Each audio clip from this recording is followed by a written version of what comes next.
Hello friends, स्वागत है आपके अपने यूट्यूब चैनल गायत्री ऑफिशियल में। आपका BSF head constable radio operator radio mechanic भर्ती 2022 अगस्त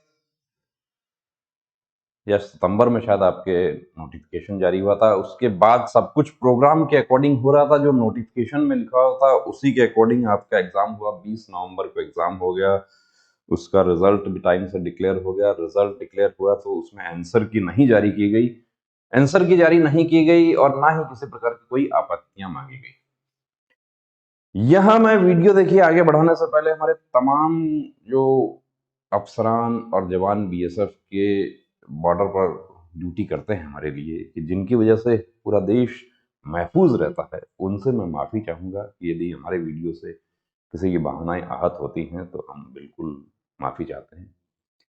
एक प्रोफेशनल फोर्स एक भर्ती करवाती है, किसी प्रकार के कोई आंसर की जारी नहीं की गई। आंसर की जारी नहीं की गई, उसमें बहुत सारे कैंडिडेट्स, मतलब कि जो जतन उनको करने थे वो कर लिए उन्होंने, उनको कोई समाधान उनको नहीं मिला। एक ही रास्ता था, ऑनलाइन देखा, बीएसएफ हेडक्वार्टर का जो नंबर है उस पर कॉल किया। उस पर कॉल किया तो ऑपरेटर या जो भी वहां पर रिसेप्शनिस्ट जिसको कह सकते हैं, उन्होंने कॉल अटेंड किया और उन्होंने संबंधित रिक्रूटमेंट सेल में उस कॉल को ट्रांसफर कर दिया। और जब वहां ये पूछा गया कि आपने आंसर की सर क्यों जारी नहीं की, बड़ा नम्रता से पूछा है कैंडिडेट ने, उसका तो रिकॉर्डिंग भी है। और वो कैंडिडेट किसी भी तरीके से वो ये मानने के लिए तैयार नहीं था कि मैं क्वालिफाई नहीं हो सकता। ओबीसी का कट ऑफ जो था वो यूआर से ज्यादा रहा, वो चलिए रह सकता है, वो भी मान सकते हैं हम कि एज रिलैक्सेशन लेने वाले कैंडिडेट्स जो हैं वो ज्यादा होंगे तो ओबीसी का। लेकिन उसमें भी कुछ कैंडिडेट्स कि नहीं, हमने तो एज रिलैक्सेशन भी नहीं लिया, उसके बावजूद भी हमारा नाम नहीं आया, हम तो जनरल में काउंट हो रहे हैं। किस आधार पर मेरिट बनाई, कोई पता नहीं। यानी किसी प्रकार की पारदर्शिता नहीं है। एक प्रोफेशनल फोर्स की जो सरहदों पर रहती है तो देश महफूज रहता है, उनके ऊपर बहुत बड़ी जिम्मेदारी है और इसमें कोई शक नहीं कि उनका काम जो है वो बहुत काबिल तारीफ है कि वो लोग वहां पर हैं तो हम महफूज हैं। आप और हम बात कर रहे हैं तो सिर्फ और सिर्फ इसलिए कि कोई हमारे लिए रात को जागता है सर। लेकिन भर्ती जो है उसमें भी पूरी पारदर्शिता अपनानी चाहिए। पारदर्शिता के बिना यदि भर्ती हो रही है तो उस पर प्रश्नवाचक चिन्ह लग रहा है। उस पर सबसे पहला प्रश्नवाचक चिन्ह तो आंसर की का ही लग रहा। वो सब मामला ठंडा हो गया कि हमारे साथियों ने इधर उधर न्यूज चैनल्स को जहां वो कर सकते थे वो किया। उन्होंने हमें भी कहा, हमने भी उनको बताया कि भाई हम इसमें कुछ नहीं कर सकते, हम तो वीडियो बना सकते हैं। वो वीडियो उस समय बना दिया, बाकी जो करना है वो आपको करना है। लेकिन नतीजा उसका हुआ जीरो, आंसर की अभी तक नहीं जारी की। उसके बाद रिजल्ट डिक्लेयर हो गया। रिजल्ट डिक्लेयर हो गया और कैंडिडेट्स जो क्वालिफाई हुए, 20 गुना कैंडिडेट्स क्वालिफाई होने चाहिए। 20 गुना वो नहीं थे। वो इसलिए नहीं थे कि एससी एसटी के कैंडिडेट्स जो थे वो 20 गुना नहीं हुए। चलिए वो भी मान लिया। उसमें जो पीटी पीएसटी और डिक्टेशन टेस्ट क्वालिफाई हुए, उनको सबको मेडिकल के लिए बुला लिया गया। जबकि बाकी भर्तियां जो है उसमें तो 3 गुना कैंडिडेट्स को मेडिकल के लिए बुलाया जाता है। अभी बीएसएफ ट्रेड्समैन का रिजल्ट डिक्लेयर हुआ है, उसमें 3 गुना कैंडिडेट्स को मेडिकल के लिए बुलाया गया है। तो वहां पर 20 गुना में से चलिए 8 गुना तो क्वालिफाई हुए होंगे। 8 गुना कैंडिडेट्स का मेडिकल करने का क्या मतलब है? क्यों 8 गुना कैंडिडेट्स का? क्यों सरकारी रिसोर्सेज जो है वो, और जो मैन पावर है वो, और जो कैंडिडेट जो है उनको भी क्यों एक झूठी दिलासा उनको होती है कि मेरा मेडिकल हो गया, अब तो बस मेरिट बचा। और मेरिट की भी कोई लिस्ट नहीं आई। पिछले संडे को कुछ कैंडिडेट्स के पास में कॉल आए। अब वो कॉल आए तो उनको भरोसा नहीं हुआ। जाहिर सी बात है कि जब डायरेक्ट कॉल आता है कि आप फला आदमी बोल रहे हैं, आपका ये रोल नंबर है, आप बीएसएफ में आप सेलेक्ट हैं, आप अपना ज्वाइनिंग लेटर ईमेल पर लेना चाहते हैं या आप रोजगार मेले में लेना चाहते हैं। रोजगार मेले का पिछले साल भर से आयोजन किया जा रहा है और केंद्र सरकार की जो भर्तियां हैं उसमें रोजगार मेले का आयोजन करके, और राज्य में भी है, हो रहा है ऐसा कि रोजगार मेले का आयोजन करके उसमें कैंडिडेट्स को बुलाया जाता है और वहां पर उनको नियुक्ति दी जाती है बिना रिजल्ट डिक्लेयर किए हुए ही। रोजगार मेले का, रोजगार मेला कब का डेट दिया? 10 अप्रैल का रोजगार मेले का डेट दिया है। कुछ कैंडिडेट्स ने हमें पूछा क्या ये सही है। हमारे पास देखिए बहुत सारे candidates BSF, radio operator, radio mechanic pre medical checkup के लिए आए थे और फिट भी हुए। बहुत अच्छा हमारा रिजल्ट रहा। जो कैंडिडेट्स हमारे पास में आए उनकी जो कमियां थी, वेट का इशू था, किसी का नॉकनी कैरिंग, मतलब काफी कैंडिडेट्स हमारे फिट हुए। जो फिट हुए उनमें से भी कुछ ने हमें बताया कि मेरे पास कॉल आया है कि ऐसा सही है। कॉल तो सही हो, कुछ लोगों ने उस नंबर पर वापस कॉल किया, तो वहां से ये बताया जाता है रिजल्ट का हमें नहीं पता। रिजल्ट कब आएगा, क्या आएगा, कैसे आएगा, हमें तो सिर्फ 10 कैंडिडेट का लिस्ट दिया गया है। हमें 50 साल की उम्र हो गई है, हमारी 54 साल की उम्र हो गई है, हम पिछले 35 साल से फोर्स में काम कर रहे हैं। बड़ी अच्छी बात है, आप फोर्स में काम कर रहे हैं, आप लोग काम कर रहे हैं, तभी देश महफूज है, सरहदें महफूज हैं। लेकिन ये कैसी भर्ती हो रही है, ये देखिए समझ से परे है। एक आम आदमी, एक आम इंसान, एक खेत में काम करने वाला किसान जो आज बड़ा परेशान हो रहा है कि 160 नंबर, जो अब नंबर तो 160 आपने काउंट किया कहां से किया, आपको पेपर दिया बीएसएफ कम्युनिकेशन भर्ती में पेपर दिया कैंडिडेट्स को, उन्होंने उसको मैच कर लिया। अब उसके अनुसार 160 बन रहा है। 160 वाले के पास कॉल नहीं आया, 150 वाले के पास में कॉल आया। तो किस आधार पर हो रहा है? आज सैटरडे है, कल संडे।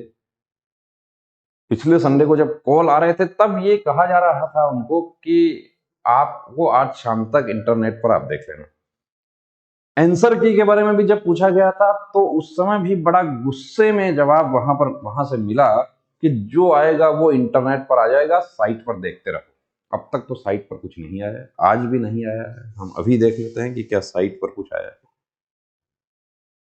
तो ये इस तरीके से देखिए, यदि भर्तियां हो रही हैं तो मैं माफी चाहूंगा, इसमें पारदर्शिता नहीं है। और बिना पारदर्शिता के यदि भर्ती हो रही है तो माननीय गृह मंत्री जी इसमें संज्ञान लें, गृह मंत्रालय को इसमें संज्ञान लेना चाहिए। और बिना पारदर्शिता के यदि भर्ती हो रही है तो एक प्रोफेशनल फोर्स यदि ऐसा कर रही है तो बाकी जो है उनका तो क्या होगा। मैं किसी फोर्स पर्सनल की काबिलियत पर सवाल नहीं उठा रहा। मुझे तो बड़े भद्दे कमेंट्स भी आ जाते हैं कि आप तो गए हैं ना कोर्ट में। मैं तो गया हूँ, बिल्कुल गया हूँ। मैं तो वकील और मुवक्किल दोनों ही तरीके से गया हूँ और मेरे तो आज भी मैसेज आते हैं कैंडिडेट्स के, बड़ी खुशी मुझे होती है। पिछली बीएसएफ भर्ती में भी मेरे तो कोर्ट में भेजने के बाद कैंडिडेट्स ज्वाइन किए थे और बड़ी खुशी मुझे हुई। मेरे वीडियोस आप देख सकते हैं। लेकिन पारदर्शिता रखे बिना, सबके सामने लाए बिना कि किसको कितना मार्क्स मिला, चलिए आप ये भी मत बताइए किसको कितना मिला, ये भी मत बताइए, लेकिन रिजल्ट तो जारी कीजिए। रिजल्ट जारी किए बिना ही आप लोग कॉल कर करके हेडक्वार्टर से बता रहे हैं कि 10 तारीख को आपको रोजगार मेले में। पहली बात तो आपने 8 गुना कैंडिडेट्स का मेडिकल कर लिया, 9 गुना कैंडिडेट्स का मेडिकल कर लिया। यदि आपको लेना ही 1200 है तो आप 3600 का मेडिकल कर, चलिए हम कोई नहीं होते हैं ये बताने वाले, लेकिन हम जानने वाले तो होते हैं। सूचना का अधिकार बीएसएफ पर लागू नहीं होता, सिक्योरिटी फोर्सेस पर लागू नहीं होता। तो सूचना के अधिकार में तो एक ही बात बताई जाएगी आपको कि सिक्योरिटी फोर्सेस को इसमें छूट दी गई है। यदि कोई बीएसएफ कार्मिक जो है वो अपने साथ हुए किसी दुर्व्यवहार की भी जानकारी मांग लेता है तो वो भी शायद नहीं दी जाती होगी। फिर मैं कहना चाहूंगा, मैं हमारे तमाम वो अफसरान और जवान जो सरहद पर ड्यूटी करते हैं हमारे लिए, रात भर जागते हैं, उनसे मैं बिल्कुल नम्रता से माफ़ी चाहूँगा कि मेरी इस बात से, इस वीडियो से उनकी भावनाएं आहत हुई हैं, तो मैं माफ़ी चाहूँगा। लेकिन BSF radio operator, radio mechanic भर्ती जो है उसमें पारदर्शिता नहीं है, अब तक तो पारदर्शिता नहीं है। पारदर्शिता वो होती, आंसर की जारी किया जाता, आपत्ति दर्ज करवाई जाती। सीआरपीएफ भी भर्ती कर रही है, सीआरपीएफ ने 3 दिन में आंसर की जारी कर दी और आपत्ति दर्ज करने के लिए समय दे दिया। अब वो आपत्ति कैंडिडेट दर्ज करवा रहे हैं, वो उसको भी स्टडी उसका किया जाएगा, उसमें यदि आपत्ति सही है। एसएससी करवा रही है, सीपीओ सब इंस्पेक्टर की जो भर्ती हो रही है, अब ऑफिसर की भर्ती हो रही है, उसमें ये सब मौका दिया जा रहा है। और हवलदार की भर्ती में इस तरह का कोई मौका नहीं दिया जा रहा। हवलदार की भर्ती में डायरेक्ट कॉल करके बताया जा रहा है कि आप सेलेक्ट हैं, और जो सेलेक्ट नहीं आ रहे, जो सेलेक्ट नहीं है उनको भी बता दो कम से कम, ताकि वो उम्मीद तो छोड़ दें कि हम सेलेक्ट नहीं हैं।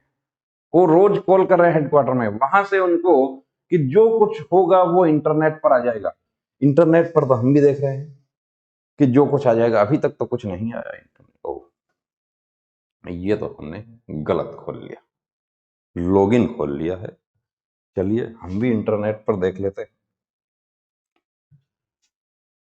कि प्रोफेशनल फोर्स की अनप्रोफेशनल तरीके से जो भर्ती हो रही है। अब शायद हो सकता है कि इसमें कोई कमेंट ऐसा भी आ जाए कि आपको पूछकर थोड़ी किया जाएगा। नहीं, हमें तो पूछ के नहीं किया जाएगा, और हमें शायद बताया भी नहीं जाए। हम तो एक आम आदमी को सिक्योरिटी फोर्सेस की जो भर्ती होती है वो शायद गोपनीय रखी जाती है कि आम आदमी को पता नहीं चले उसका कि कौन भर्ती हुआ है, कि ये सरहदों से जुड़ा हुआ मामला है।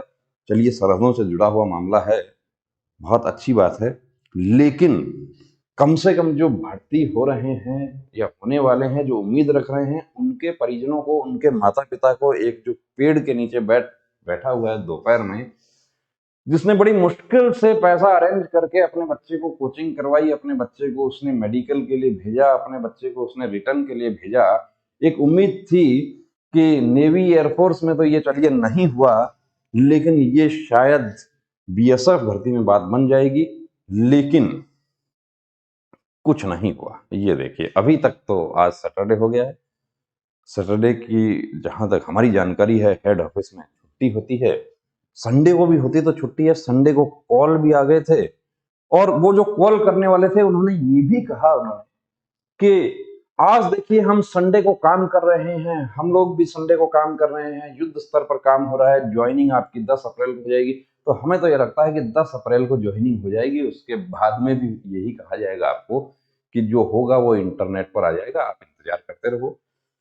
तो हमारे तमाम वो साथी जो उम्मीद रख रहे हैं, उनके परिजन जो उम्मीद रख रहे हैं, बड़े मैसेजेस हमारे पास में आते हैं कि मेरे पास कॉल नहीं आया, मेरे दोस्त के पास कॉल आ गया। हम लोग 5 दोस्त एग्जाम दिए थे, 2 के पास कॉल आ गया, 3 के पास नहीं आया, जबकि मेरे मार्क्स तो मेरे जिस दोस्त के पास कॉल आया उससे ज्यादा है। जो होगा वो यही आएगा, हम भी यही कह सकते हैं, लेकिन साथ में ये जरूर कहेंगे कि पारदर्शिता नहीं है। इस तरीके से यदि भर्ती की जाती है तो वो भर्ती करना नहीं कह सकते उसको। हाँ, बुरी लगेगी किसी को ये बात, तो उसके लिए मैं माफी चाहता हूं। हमारे तमाम वो कैंडिडेट्स, तमाम वो साथी, तमाम वो जवान, तमाम वो अफसरान जो अपनी ड्यूटी करते हैं, उनको ये बात बुरी लगती है। फिर से मैं माफी चाहता हूं, लेकिन ये बात मैं कहूंगा कि पारदर्शिता नहीं है तो नहीं। जय